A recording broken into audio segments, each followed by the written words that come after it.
So, habang gumagawa tayo ng video natin, ito lumapit yung ating ampon. So, ampon po dito yan kasi, ano lang, inambad doon na siguro nung amo niya to eh. Tapos nakita lang sa labas to. Yan sa labas lang. Tapos siguro inahay nila Hachi dito. Kasi alam na dito safe siya. Sa kakain siya dito eh. Hoy, ayos ka lang ba? Nakakalapit lang sa akin yan kasi wala si Hachi. Pero kung dito si Hachi, ako, aawayin yan. Hoy, ayos ka lang?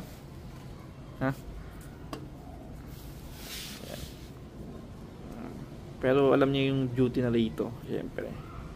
Pag may mga tao, tahol. Yan. Pag may mga sakyan, habol.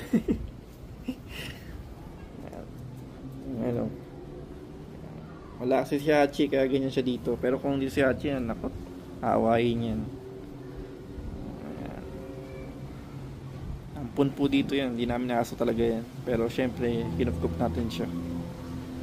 Ayan. Tama na. Tama na. Ano yung kama na yun? Ano yun?